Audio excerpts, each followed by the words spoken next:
Well, welcome everyone to the last chapter meeting of 2024. Um, I'm Chris Watts. Most of you, I think, know me. I'm the vice president of the chapter. And we're joined tonight by Professor Ken Holyoke from the University of Lethbridge. I'll just start with a few introductory remarks, our territorial acknowledgement, and a brief bio of Professor Holyoke, and then we'll turn the floor over to him. So the Grand River chapter acknowledges that much of our work takes place on the traditional territory of the Neutral, Anishinaabe, and Haudenosaunee peoples. We're situated on the Haldeman Tract, which is the land granted to Six Nations that includes 6 miles on either side of the Grand River. Our active work towards reconciliation takes place across our various chapters and involves things like research and learning, teaching, and community building, all of which is centralized in the main OAS office in Toronto. So with that, I'll introduce our speaker for tonight, as I mentioned. Professor Ken Holyoke from the University of Lethbridge is an archaeologist of maritime archaeology, works on the Maritime Peninsula. It's an area that encompasses maritime Canadian provinces and adjacent parts of Quebec and the state of Maine. He has over 15 years experience in academic and consulting archaeology. He's worked on a variety of academic and CRM projects throughout the Maritimes, in places like Central Labrador, the north central interior of British Columbia as well, and in Maine. He's a vice president and current board member of the APA, the Association for Professional Archaeologists of New Brunswick, and a chair of the Advocacy Committee for the Canadian Archaeological Association. His recent research has been focused on lithic quarry sourcing at, how do you pronounce it, Ken? I don't know. Washademoak. There you go, Lake in New Brunswick, placemaking in the Wabanaki homeland, analyzing archaeological permitting trends in New Brunswick, and comparing lithic technological strategies in the middle and lower Wolastoq region. Is that right, Wolastoq, Ken? yeah. Yeah. During the Maritime Woodland period, some of which we'll be hearing about tonight. He's also the co-host of a bi-weekly podcast on regional archaeology, the New Brunswick Archaeological Podcast. So with that, I'll turn the floor over to Professor Holyoke. Thank you. And thanks, Chris, and Chris for the invite. Really appreciate being able to come out, or I guess show up on your screen tonight. Um, yeah, so why don't I just get going? Everybody can see my screen now? Yeah. Yes? All right. Yeah. Okay. Do this and that. Okay. So my talk tonight, as Chris alluded to, is of rocks, lakes, and the beautiful river, an archaeological history of the Lower Wolastoq and the Washademoak Lake Chert source. So I'll kind of go over tonight a little bit of the history of the archaeology of the region where I work in the Lower Wolastoq, and in particular, my work in around Washademoak Lake over the last few years, looking at quarrying and lithic technology and placemaking in this region. So I'm joining you from Treaty 7 territory in southern Alberta, also Métis Region 3. One of the things I want to acknowledge is that my research is primarily focused on data from the Canadian Maritime provinces. And these areas lie within the unceded and unsurrendered traditional territories of the Wabanaki people, most specifically territories of Wolastoq, Mi'kmaq, and Pescota-Makati nations. And these are territories, these territories are covered by treaties signed with the British Crown in 1725, called the Treaties of Peace and Friendship, which recognize Indigenous title to those lands. Chris kind of gave a little bit of an intro here, but for those of you who don't know me, I'm from New Brunswick originally. I did my undergraduate and master's at UNB. I did a PhD at U of T. Much of my career over the last 16 or so years was working in CRM prior to going back to do my PhD in 2017. So I've done CRM work in the Maritimes, Southern Ontario, actually. I worked for Parks Canada for a couple of years when I was at U of T, and in Labrador and in BC as well. And so I've got kind of a wide range of experience, and some of my experience, some of the research I'm going to be talking about tonight is really shaped by this relationship between CRM and research-oriented archaeologies, and this kind of balance between these two frames of research that we see in archaeology. And Chris Dalton asked if I was going to do a promo of the podcast, and so I'm going to have a shameless slide up here while I talk about some other things, which is that I'm involved with various organizations, including, for example, the APA&B, so the Association of Professional Archaeologists of New Brunswick. I was a one-time Ontario APA member when I was there, chair of the advocacy committee for the CAA. I'm also the CJA book review editor, so if you're interested in, if you have a book that you've been just itching to get a copy of, send me an email and we'll set you up with a review and a free book, which is one of the beauties of it. I'm also now a director of the Lethbridge local for the for the Archaeological Society of Alberta. And as I said, I'm actually leaving this meeting afterwards and heading over to the holiday dinner for the ASA. So it's kind of a big night of public archaeology, I guess, and it's great to see so many people out for a talk like this. One of the things I've kind of been really working on over the last few years is getting out and doing a little bit more public archaeology, and that includes things like the podcast that I'm part of, and so if you want to scan your a QR code on the screen there, or take a screenshot or something like that, you're more than welcome to, and give a listen. You can fill in the gaps on New Brunswick archaeology that maybe you're not leaving with after tonight. Chris mentioned the Maritime Peninsula, and so we're going to be looking a little bit further east than I suspect is probably usual for talks for the Ontario Archaeological Society. But the Maritime Peninsula is this cultural geography, encompasses the Canadian Maritime provinces, so New Brunswick, Nova Scotia, and PEI, as well as adjacent areas of Quebec, so the Bas-Saint-Laurent and Gaspésie regions, and Maine, generally east of the Kennebec River. And so while this encompasses a distinct geographic area, the boundary of the region of the Maritime Peninsula is mostly a construct of anthropologists and historians and archaeologists. And the Maritime Peninsula is actually the homeland of the Wabanaki. And so the people of the Dawnland are a group of Eastern Algonquian-speaking groups that include the Wolastoq, Mi'kmaq, Pescota-Makati, and Penobscot peoples. Historically, Abenaki further west into northern New England as well. And so Wabanaki are a people, but they're also, you might recognize it was a political alliance as well, likely built on pre-European relations. The Wabanaki Confederacy was formed sometime in the late 17th and early 18th centuries in order to provide negotiating power for their separate nations in discussions with Europeans, and also to provide stability in dealing with other nations. So, for example, the Haudenosaunee Confederacy. And although the Wabanaki Confederacy was dissolved in the mid-1800s, a modern iteration of this group was established in 1993 and continues to this day. In kind of a cursory overview of the culture history of the region, there is people have been in this region basically since the retreat of the glaciers, somewhere around 13,000 years ago. Some of the earliest dated sites in the region come from in around Nova Scotia area, the Debert Paleo-Indian site, which dates to around 12,600 years old, and that's a Clovis-like fluted point Paleo-Indian site. Archaic period occupations between about 9 and 3,000 years ago. The Maritime Woodland, so it's like the woodland, but it's close to the coast, so we call it the Maritime Woodland. That's 3,000 to about 500 years ago. I'll be talking about the proto-contact period, and that's basically beginning sometime around probably 1450 CE up to 1604, and that's basically the period when you had early interactions with European groups in the region, but not sustained in any kind of way. And then the historic period beginning in about 1604, and that's the year that Champlain and his unfortunate crew overwintered in St. Croix before heading down to Nova Scotia the next year.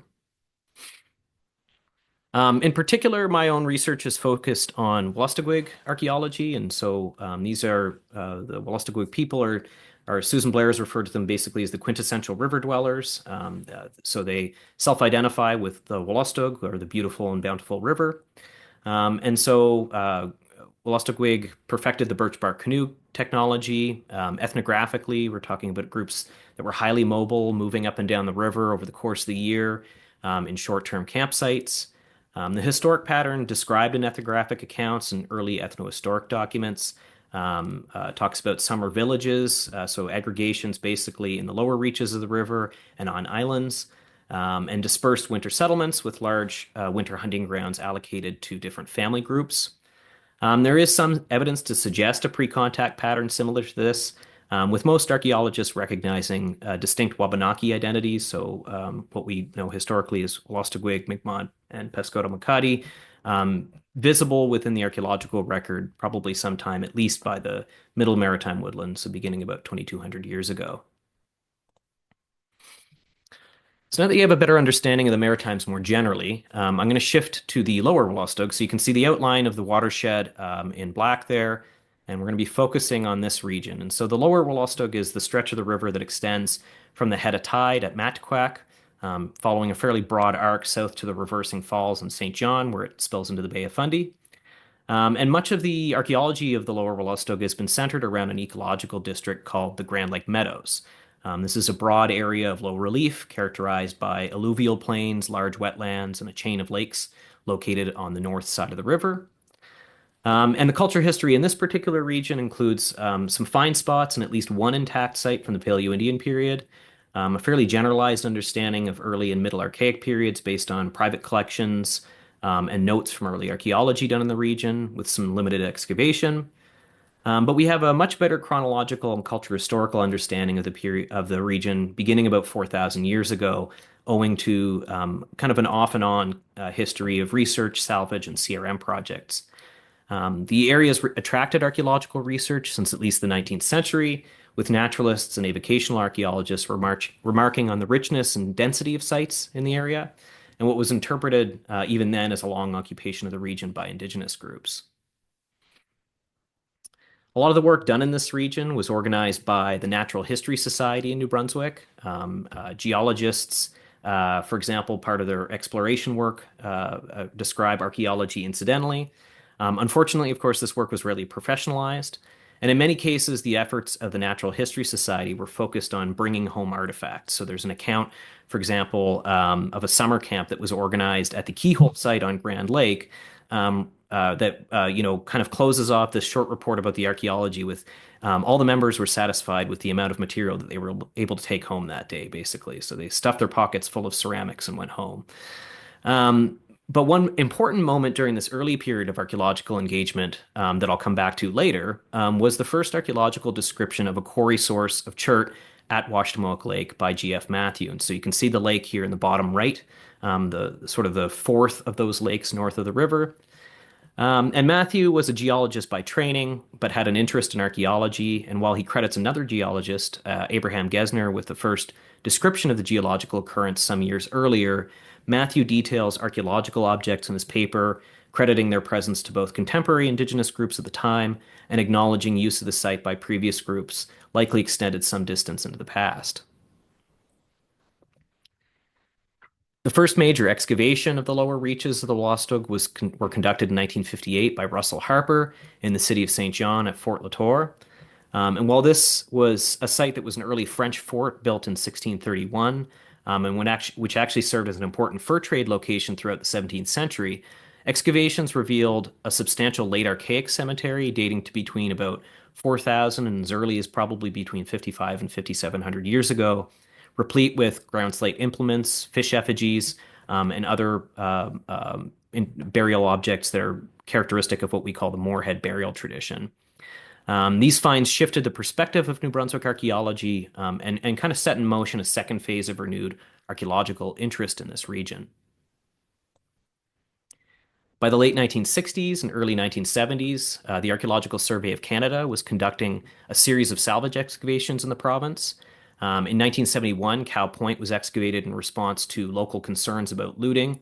And the concern was actually so severe that David Sanger, who excavated the site, interrupted his 1971 field season which is his last working with the National Museum. He was working in the Quarry region in the southwest of the province, and the notes from that time basically were that he packed up the site and drove up the road to the Cow Point area. Sanger, in excavating this site, fairly large burial, drew close cultural connections between the occupation of Cow Point and the Port au Choix Cemetery in Newfoundland. And in doing so, established an early chronology for burial ceremonialism and cultural traditions extending over a large area of the Atlantic Northeast, right up into Newfoundland and Labrador. Survey work at the same time in the early 70s were being conducted by New Brunswick's first provincial archaeologist, Dr. Chris Turnbull, and contemporaries in around the Grand Lake region, including Pat Allen, the second provincial archaeologist along the Oromocto River.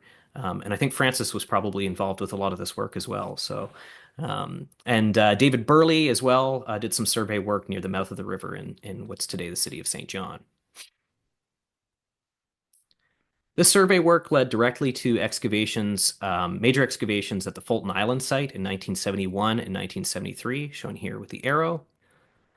And the identification of intact stratified deposits below plow-disturbed upper layers resulted not only the recovery of a wide suite of artifact classes, including both stone and ceramic materials in situ, but a variety of features which resulted in several radiocarbon dates being run. So combined with the work at Cow Point, a regional sequence basically extending from the late Archaic, beginning about 4,000 or so years ago, through to the late Woodland, dates up to about 1,600 years ago, was beginning to be better understood. Following this, there was a relative lull in Lower Wolastoq archaeology as long-term multi-year work shifted to other parts of the province. And so you see southwest coastal areas in the Passamaquoddy Bay and on the east coast in the Miramichi River District being kind of the focus where research work was going on at the time. In 1989, however, the province introduced the Clean Environment Act, and as a result, kickstarted the now prevalent CRM industry in the region. And one of the first major projects that was done under this was the Trans-Canada Highway project between Fredericton and Moncton. So they twinned the highway, the new highway. For if you grew up in New Brunswick, this was the new highway. The shortcut used to be down what was called the Coles Island Road, which I don't think today would be considered a shortcut, but it'd be a really good way to go through a patch without cell phone service and feel pretty lost in the woods for a while. But the Gemseg Crossing site was actually identified during the highway twinning project, and major excavations began in the fall of 1996 through the spring of 1997. So you can see these tents out there. They did some work throughout the winter. This fairly large project, this is what Susan Blair, who's at University of New Brunswick, refers to as a collaborative consortium. It was a partnership between consultants, the Crown Corporation building the road, and the provincial branch of the archaeological branch, and engaged a number of Indigenous communities, particular Wolastoq communities, and management of the project was actually shared between Susan Blair and Karen Purley, who's a Wolastoq woman from Tobic, so a wide variety of archaeologists and community members basically working together on this. And so the site documented archaeology back to probably the early Archaic and some parts of disturbed site, but it dates reliably between about 3,200 and 200 years ago, indicating a fairly large settlement with domestic occupations and a number of different types of features through time. This project led directly to Susan Blair's dissertation, which further refined the cultural chronology and technological change of the region between 3,200 and at least 1,500 years ago. The Gemseg project actually also led directly to the re-identification and description of the Washademoak Lake Chert source in a major paper by David Black on the left and Lucy Wilson, who's at UNB St. John on the right, that was in Archaeology of Eastern North America in 1999. And so it's in this context that I want to introduce my own work in the Lower Wolastoq, and so kind of picking up on where all of this stuff was left off. The archaeology that I've been working on, which is sort of the archaeology and geoarchaeology in around the Washademoak Lake area. So Washademoak Lake, pointed here with the arrow, is the most southerly of a chain of lakes that characterize the north bank of the Wolastoq.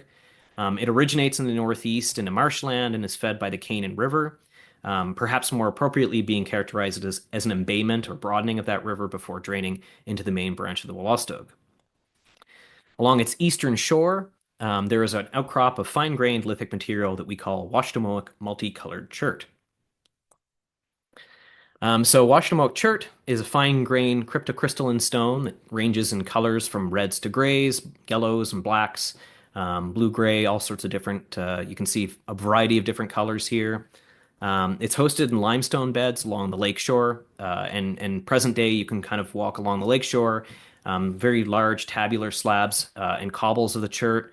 Many of these are broken, although it's bedded. A lot of these are broken up and rafted up by natural seasonal ice rafting, and so you don't actually really have to go out and quarry this stuff. It's actually kind of broken up into pieces when you go find it on the beach, which probably also feeds into the way that Wabanaki people were accessing the quarry itself. The densest concentration of the outcrop extends for about 1,400 meters between Crafts Cove and Belyeas Cove.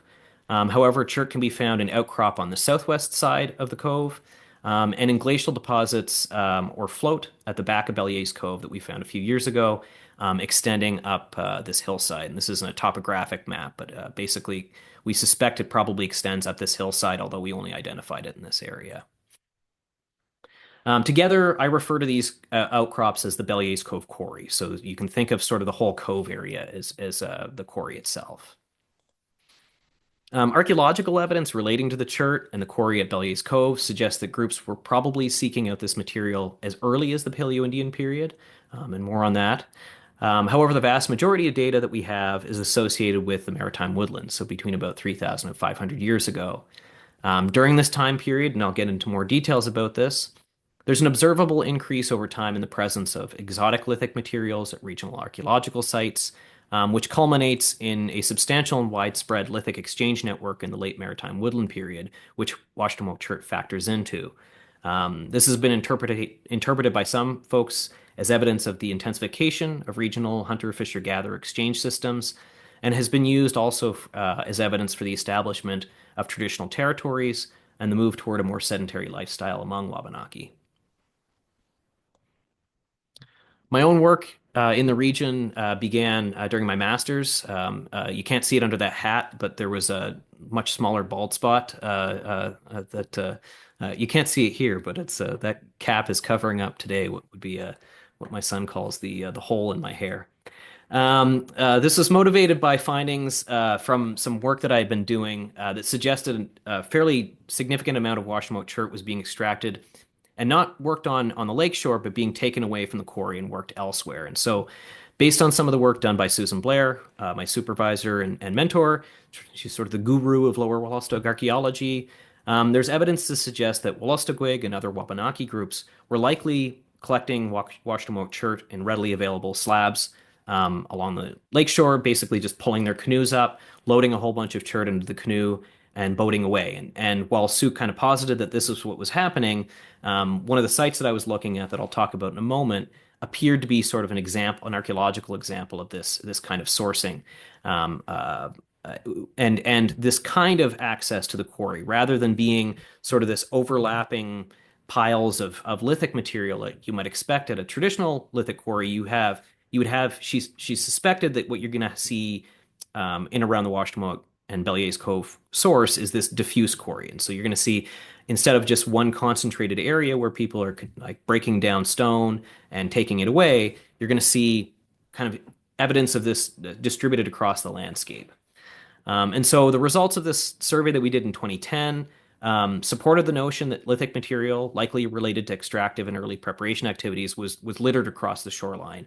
Now, we didn't get down to the quarry when we did this. The onset of a rather active duck hunting season in the Washademoak Lake area kind of chased us off. We had an elderly gentleman at the time explain to us that it was shortly after this picture on the left, this beautiful canoe paddle, where we had a number of gentlemen tell us that it was going to look like World War III out here the next day if we had come back to the lake while they were sighting in their guns for duck hunting season. So we hit pause on that, and so I went on to do some more work on this as part of my master's. And so the Millbrook Stream site, it was kind of the focus of the work that I did. So this is basically two loci of the same site, likely from the late Maritime Woodland, so dates to somewhere between about 1,500 and 500 years ago.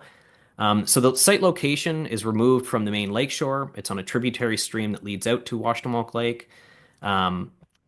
is represented by the largest concentration of Washademoak Chert by piece count and by mass recorded in the Atlantic Northeast. So this is the largest sample of Washademoak Chert in one location that we have that I've found anywhere.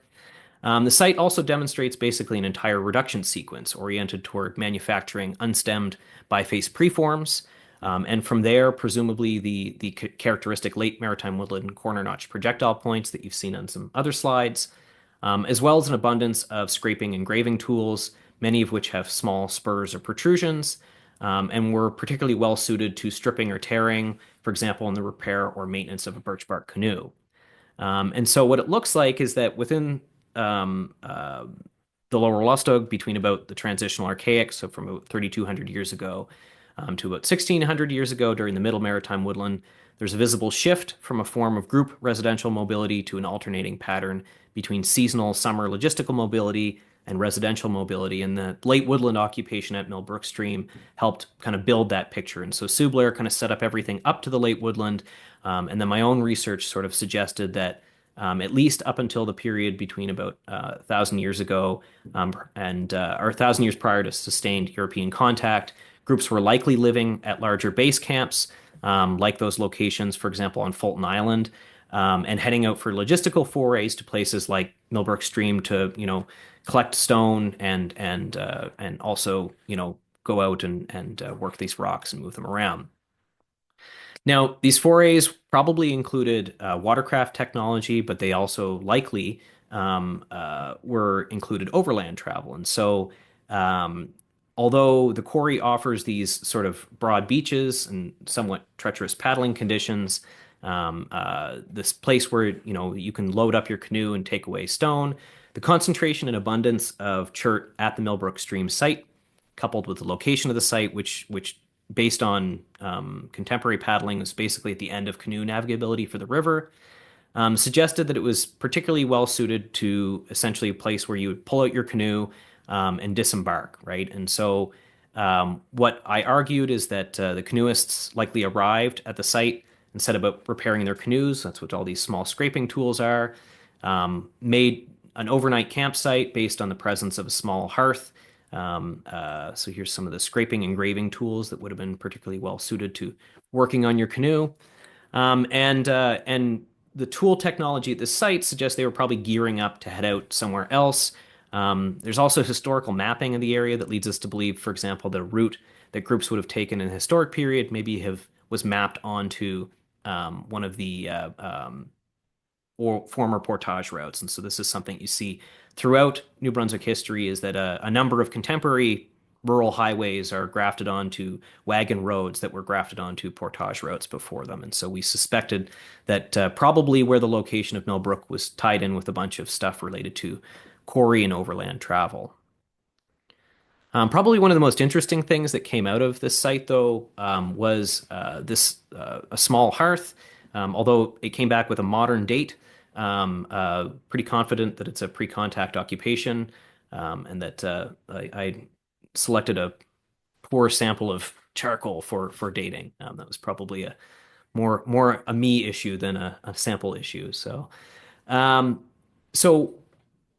one of the things that we noticed was that that I noticed in association with this small hearth, so there's about 150 artifacts made of Washademoak Chert that have been subject to heat alteration. So I developed this heat treating experiment with geological samples of Washademoak Chert, and determined that essentially the material that was in the archaeological collection was likely intentionally heat treated as opposed to having just been tossed into the fire.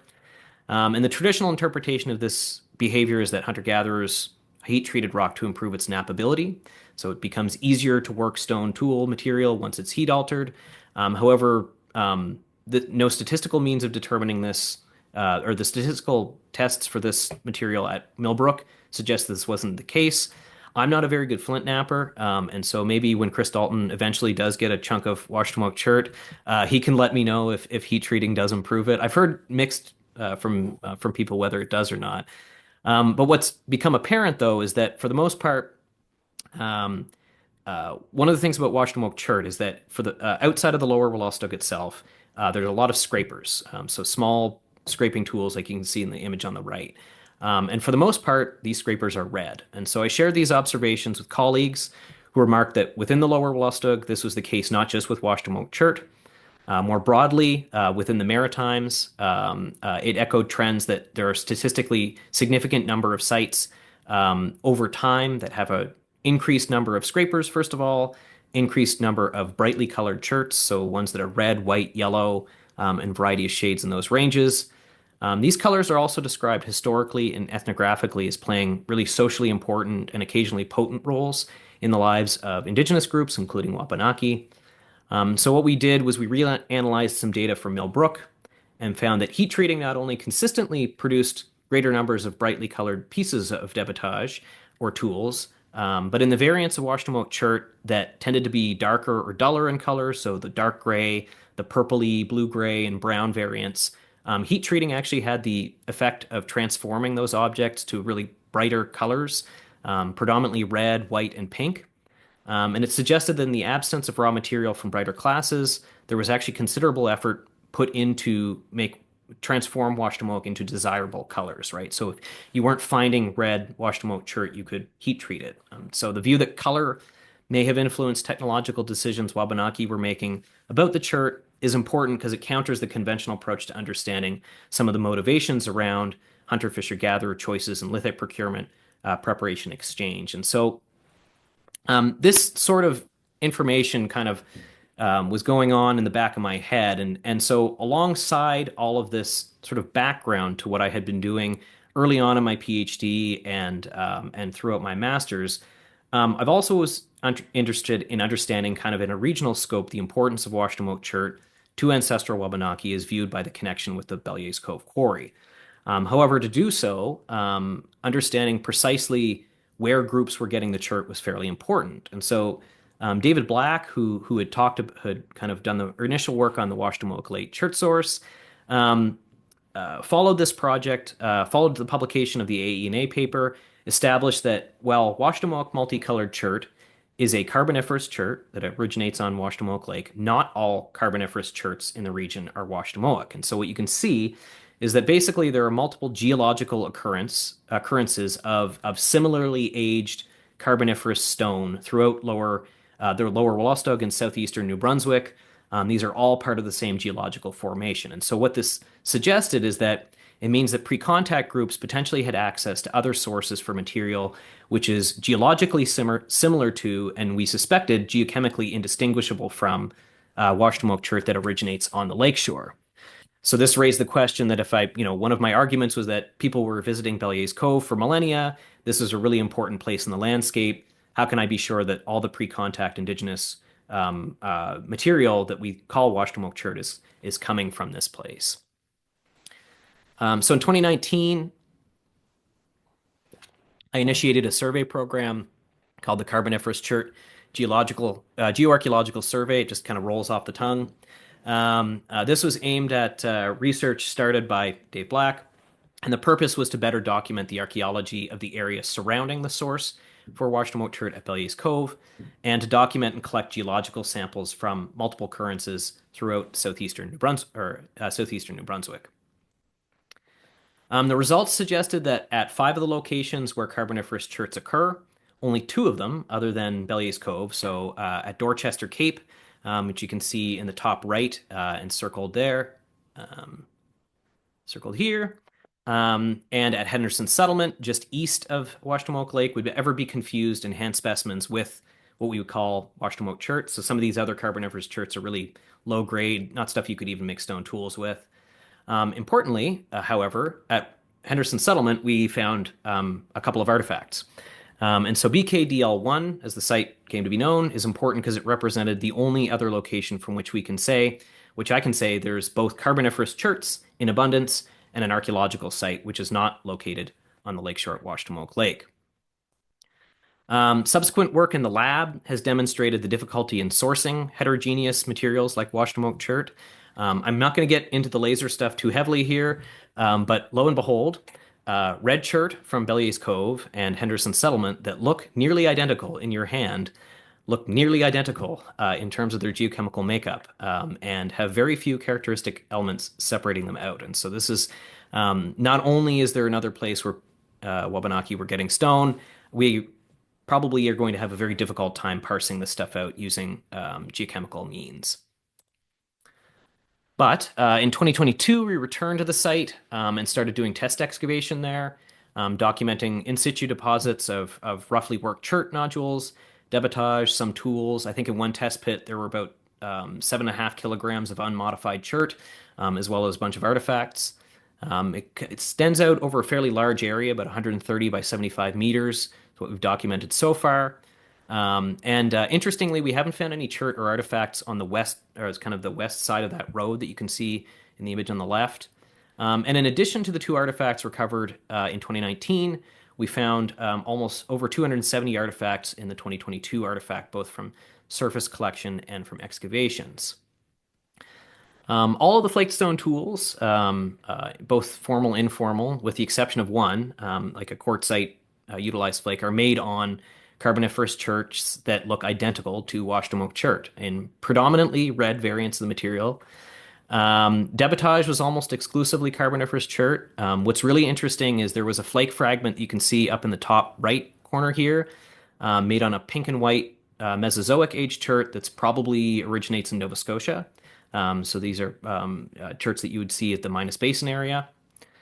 There were no diagnostic tools found among the artifacts. However, there are a suite of scraping and graving tools, a number of finely retouched flakes and fragments of larger tools, bipolar wedges, a couple of artifacts that might indicate, and then a couple of artifacts that might indicate the possibility of a blade, or perhaps more accurately, blade-like technology in use at the site.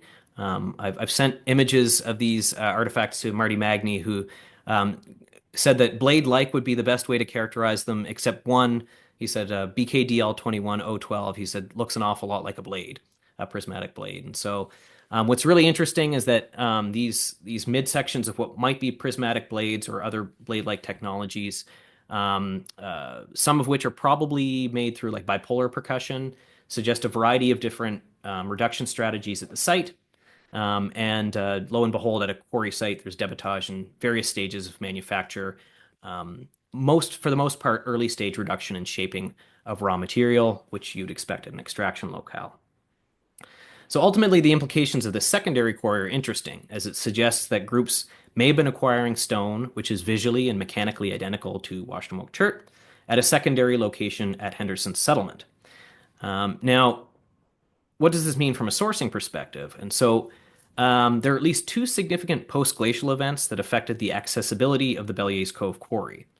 The first was the formation of the open De Geer Sea as early as about 15,000 years ago, so this would be before humans were there in the region, and the later Ancestral Grand Lake or Glacial Lake Acadia, which formed sometime around 14,000 years ago and probably started draining beginning around 9,000 years ago. And so you can see the contour lines on here. I put on 30, 70, and 90. And so the maximum levels of any of these inland impoundments was probably somewhere between about 75 and 100 meters above sea level. And so this impoundment likely lasted, like I said, to about 9,000 years ago, after which the downcutting at the mouth of the river led to the draining of Lake Acadia and basically a steady drop of water in the lower Wolastoq until between about 4,000 or so years ago when present-day water levels and estuarine conditions were established. And so what it suggests is that when humans first arrived in the region, again, this is very broad strokes, the shoreline areas of the shorelines of those areas might have been found along these sort of contour lines at places like, for example, the Marysville site, which is just on the northeast of Fredericton, probably a Paleo-Indian campsite along the shores of Lake Acadia. And the implications of a discovery of a secondary source at Henderson Settlement are significant because it suggests that ancestral Wabanaki groups were acquiring stone, which is visually and mechanically identical to Washademoak Lake, at a time when Belyeas Cove quarry would have been underwater. And so what's interesting is this hints at the possibility that several artifacts that I've found over the last few years that are characteristic of Washademoak chert, in reminiscent of a variety of either fluted point or late Paleo-Indian, like Holcomb-like, aggressively basally thinned points throughout the lower Wolastoq and parts of the Maritimes, could be coming from a place like Henderson Settlement. And so basically, from an archaeological perspective, the two occurrences are in close enough proximity to one another that they might be better thought of as two loci of one larger source, and may have been viewed by ancestral Wabanaki groups in that way as well. And it suggests, too, that there may be some kind of as yet indeterminate chronological relationship between the two quarry sources. It's also interesting to look back at some earlier work that we did. I was talking about that portage route, and Henderson Settlement, the church source lies just to the west of this proposed portage route. And so this might have been a place too that groups were coming along overland routes and maybe picking up chert from Henderson Settlement as well. So going down to the quarry area at Belyeas Cove, I'll talk a little bit more. So I've talked about what's going on up on the hill at Henderson Settlement, and in around Belyeas Cove itself, there's some interesting patterning. And so BKDM 73, we discovered a fairly dense concentration of flakes and flake fragments, core fragments, several tools, eroding out from the margin of a cleared beach. And while the site is definitely actively eroding, there are actually parts of the site that might be intact and protected by a bunch of boulders that one of the landowners actually dumped there to keep their beach intact. The site consists of 362 artifacts, so 51 tools that are a variety of bifacial tools, a number of bipolar tools, including wedges, you can see up at the top, some blade-like flakes that are probably the result of bipolar percussion as well. And this site likely represents a short occupation campsite, maybe a small workshop site focused on the initial reduction of Washademoak Chert. Like I said, site probably dates to no earlier than the Maritime Woodland. However, the preponderance of bipolar lithic artifacts and the recovery of a post-contact artifact in association with the lithic material could point to an early sort of proto-contact or colonial era 18th century indigenous campsite in the Washademoak Lake area. I mean, it could also be a palimpsest of pre-contact and post-contact occupations as well. BKDM 17 is right south of BKDM 73. Was a site discovered by David Black and Lucy Wilson when they were doing their work. Again, 45 artifacts, looks to be a lot of bipolar percussion, some intermixed historic artifacts and that stuff as well. And what's interesting about that one is that that site includes a number of materials from both central Maine and Nova Scotia, again, kind of pointing to the connections between the region and the Belyeas Cove source itself. The Matthew Workshop, BKDM 1, is the site that I talked about earlier that was among the first ones that were discovered in the region. And so BKDM 1 was first described in 1900 as this quarry and workshop eroding on a nearby beach. Matthew collected 114 artifacts, and he actually describes what they are, which is sort of rare in a late 19th century paper like that. The site was subsequently recorded as having been disturbed by cottage construction in the late 1990s by Dave Black and Lucy Wilson. And much of what G.F. Matthew collected has actually been lost to time. Only 5 artifacts, all made on Washademoak Chert, are among the collections at the Arc Branch in New Brunswick. The assemblage includes 3 larger blocky fragments, but when Dave Black and Lucy Wilson visited the site, they collected an assemblage of 39 artifacts, including probably one of the best examples of a bipolar core that you could find.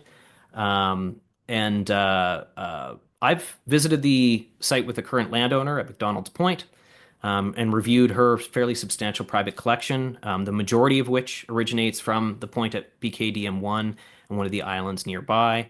It's not been fully inventoried, but there's over like 250 artifacts in her collection, including some of the ones that you've seen here, and some really kind of dramatic pieces. And it wouldn't be a talk for the Ontario Archaeological Society if I didn't talk about an Ontario connection here. And so among the artifacts are a fairly large knife of Washademoak Chert. It's actually the largest artifact of the Chert I've ever seen, as well as an Adena-style projectile point made on Onondaga Chert. From southwestern Ontario, and what is likely a transitional archaic or early woodland hypertrophic point with an expanding stem, kind of looks like a Perkiomen point or something that you can see on the left, made on Tobic material from the middle Wolastoq, so a couple hundred kilometers away. Um, so the hypertrophic point is reminiscent of some of the stemmed and unstemmed points found at the early woodland Augustine Mound site as well. And certainly the Adena point suggests that there's probably some kind of transitional archaic or early woodland ceremonial burial in this area, or there was. These artifacts weren't found by the current landowner, they were found by her grandfather in the 1960s. And so what we don't know, for example, is was there maybe a mound here at one time that's been knocked over, or is there a site that's maybe eroded out in this area? So we can scale out a little bit to talk about the context of what Washademoak Chert, where it is within the lower Wolastoq. And these are three of the sites that were excavated as a result of that Trans-Canada Highway twinning in the 1990s, providing some of the best and only dated chronology for the use of Washademoak Chert for at least 3,000 years. And so there's an observable diachronic change in its concentrations as a component of each of these sites.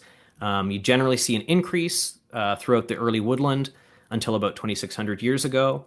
You see a slow decrease through time to about 1,600 years ago toward the end of the middle woodland in the use of Washademoak Chert. Over that time, groups were also changing what they were doing with Washademoak Chert, shifting from preparing formalized bifaces and scrapers to predominantly using unmodified cores and flake and core tools, so more kind of expedient tools basically being made on this. This could suggest, alongside data from Mill Brook, for example, and Swan Creek Lake, that into the post-contact, that perhaps within the lower Wolastoq, strategies were changing from using tools to prepare them for trade and exchange outside of the region. Strategies had changed from using tools to preparing them for trade and exchange outside the region. This is evidenced, for example, by the preponderance of bifacial tools and scrapers from the middle and late woodland outside the region. And so at a broader regional scale, I was interested in what Ancestral Wabanaki were doing with Washademoak Chert and basically where and when material from the quarry is gone. And so I've kind of talked about this in a bunch of different ways and sort of pull it all together here. So I compiled a database, which now includes over 150 sites distributed across the region with artifacts from as early as the Paleo-Indian period, the artifacts in Nova Scotia, central New Brunswick, eastern New Brunswick, and possibly even New York State. There's a gentleman, private collector, who had reached out to David Black several years ago with a point that looks just like Carboniferous cherts, but I've never seen it in person. Now, what it looks like is that there are kind of changing distributions of Washademoak Chert through the region at different times. The appearance of what appears to be Carboniferous cherts at a number of Paleo-Indian sites is fairly curious. And while it's possible that the source for those cherts is at Henderson Settlement, I can't say conclusively that's where it's coming from.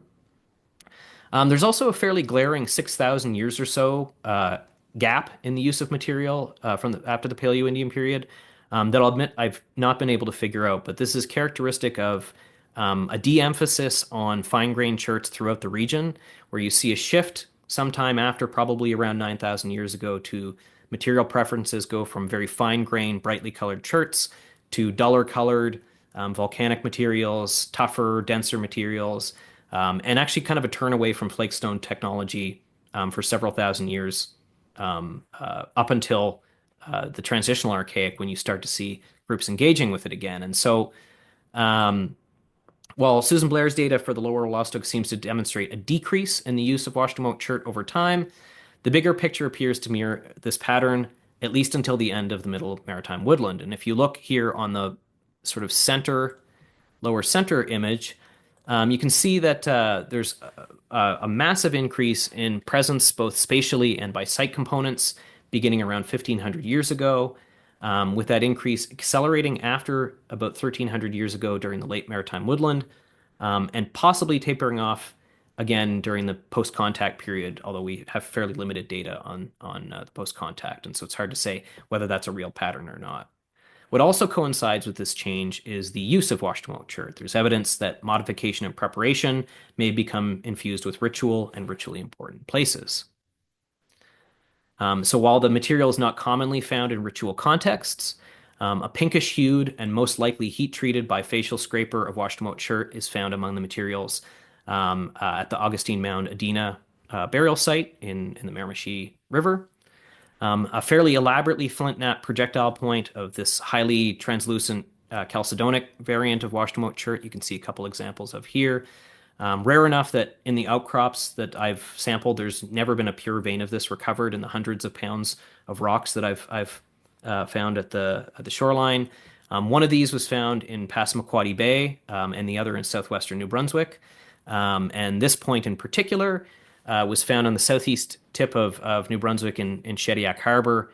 And the location is particularly interesting because there's an abundance of Washademoak Chert at that site, CBDD4, but it looks out over a late woodland burial called the Skull Island site. And what's interesting is that the Washademoak Chert point, you can see it's got a broken base on it, is almost identical in all metrics to the late woodland projectile points that are found in that Skull Island burial. And from that point, you can look out and see that island. And so you might be able to envision somebody, maybe that's where they were sitting and making stone tools and looking out at the burial or thinking about that place. So what does this all mean? Throughout the lower Wolastoq, during the early and middle maritime woodland, there are fairly discrete clusters of particular materials and technological choices being made at sites. So you find volcanics in one area, cherts in the other. And over time, formalized scraping tools favor fine-grained cherts, right? So that's one thing that we know. In the latter part of the late maritime woodland and into the post-contact period, you see very few cherts within the household, which is kind of interesting. But those that are scraping tools made on Washademoak Chert. And in general, it suggests that a different lithic procurement strategy was actually in place, focused essentially primarily on collection of raw material from secondary or cobble sources. So there's a shift away from bedrock sources to kind of easier accessed material, except at particular locations. More broadly, I think this suggests a few things. First, I think there's patterning that suggests the increasing importance of Belyeas Cove, the circulation of pieces of that place in the form of objects made on Washademoak Chert that could have been predicated on, for example, communicating participation in certain social networks. And that in the case of quarries, for example, you would have stones that might be indexical to both the quarry and the quarrier. In finished forms, stone tools likely served to communicate both symbolic and iconographic concepts of group social identity. I think it also suggests that there's considerable flexibility in how this played out in different contexts among ancestral Wabanaki and through time. So I think it's conceivable, for example, that red scrapers are increasingly more important, but this requires some further attention, probably a project in and of itself. I think there's clear preference through time for biface manufacture of Washademoak Chert, but again, this seems to change to some degree in the late woodland, and certainly in these sort of late woodland post-contact sites where it looks like there's a lot of bipolar percussion, possibly also just related to quarry sites. And it does seem like there's a preference for making bifacial tools in general on local, predominantly volcanic materials, not necessarily Washademoak Chert, but all of the projectile points that are made on Washademoak Chert don't come from the lower Wolastoq. They're all from places from around the region rather than near the quarry itself. The presence of what appear to be several bipolar cores and bipolar flakes and wedges alongside the initial reduction of material at Henderson Settlement and, for example, BKDM 73 suggests that, again, working Washademoak Chert probably meant using direct percussion with hammerstones, for example, in concert with these bipolar techniques. And the presence of this potential blade technology, although not commonly reported from sites in this region, suggests some interesting avenues for future research at this particular extraction location. Indeed, the patterning of sites in and around the Belyeas Cove quarry itself reflects, in my mind, Blair's notion of a diffuse or dissipated quarry. Basically, this means that activities are not necessarily structured around intensive activities at the bedrock outcrop itself, but they're distributed across the landscape, and these are kind of bound up with ancestral Wabanaki and Wolastoq watercraft mobility. It's also a reflection, I think, of the challenges posed by working in proximity to a lithic source, in that the palimpsest of a number of short-term activities and temporalities have this effect of creating, sort of this Ingoldian taskscape, right? You have this kind of wash of stuff across the landscape that looks like it's all related, but it's very hard to parse out what this looks like chronologically and through time. And so this interweaves millennial relationships with the quarry, the stone, waterways, and the people. Um, Ultimately, my argument has been to try to use stone tools to tell stories about the ways in which ancestral Wabanaki interacted with one another in their landscapes through time, and how evidence of those relationships indicates the kind of places that were and still are important to them. So, including places to get stone, like at Belyeas Cove. The many ways that ancestral Wabanaki interacted with these natural settings made them into culturally important places. And despite its shift away from stone tools following European contact, there is persistent use of Washademoak Chert, apparently in what looks to be into the post-contact period. So, for example, this potentially 18th century site found along the Washademoak Lake shore. But there's also a gunflint, for example, made on Washademoak Chert that's been found at a site in northern Maine that dates to the 18th century, which is really cool, 18th and 19th century. And even after the widespread disenfranchisement from their lands in the post-Confederation era, the place at Belyeas Cove remained important to Indigenous groups. So one of the local cottagers at Washademoak Lake, she was 94 at the time, spoke to us during our survey in 2019 about coming into the area, but her memories basically when she was a kid camping on the lake. And her memories were that Wolastoq would come into the area in the summer. They would camp along the shoreline in Belyeas Cove in lean-tos, and basically spend the summer collecting ash and making baskets, which were sold to the local farmers for potato baskets, right? And so this place continued to be important to Wolastoq well into at least into the 20th century. So these many strands of evidence, so portaging, procuring chert, moving through the landscape using watercraft, heat treating, investments in color, the growing regional importance of Washademoak Chert during the woodland, and the mapping onto the landscape that ancestral groups did around Belyeas Cove, as evidenced by the wide distribution of artifacts, speak to Wabanaki making place at Belyeas Cove. So to wrap up, what's next? And so I've talked about a few things. So probably getting back to BKDL21 will be important at some point. But one of the things I want to highlight is where my research is going, and it's away from the quarry into some more pressing matters. And so, of the 46 sites that are listed on this slide, 40 have been added to the site inventory since 2006 alone. 22 of those in the two surveys that I did in 2020 or in 2010 and 2019. And while many of these are small sites, some of them are just one artifact, the increasing frequency and number of sites that I've classified and been able to discover suggests that they appear to be increasing. Locals talk about, increasing storm amplitude, changes to climate are definitely having a direct effect on the archaeology of this region. So the next project that I'm going to be working on is addressing some of these challenges. And so I'll be moving away from the quarry, kind of still thinking about Washademoak Chert, but working at a couple of places with Wolastoq Nation at documenting and trying to understand some of the impacts of climate change on the archaeology of the Lower Wolastoq and try to figure out what we can do long term to save some of these places. And so a couple of images there on the left of some site artifacts that were recovered at Fulton Island this past summer, and some evidence of the shoreline erosion that's going on, basically. So this is like probably a 50 to 75 centimeter chunk of the shoreline that had sloughed off at least probably within a month or two before we came there because it hadn't been revegetated. And so there's massive loss going on a lot of these sites. Some of it has to do with just sort of these are alluvial islands made of sand, but a lot of it has to do with the fact that every time a storm rolls in, it's getting worse, and community members are reporting stuff all the time. And so this is kind of the situation that we're in the Lower Wolastoq now. A lot of people to thank. There's a lot of images and data that was provided by a variety of different people over the course of many, many, many years. And then want to thank my institution here at the University of Lethbridge. And so maybe I'll stop sharing my screen and happy to answer some questions.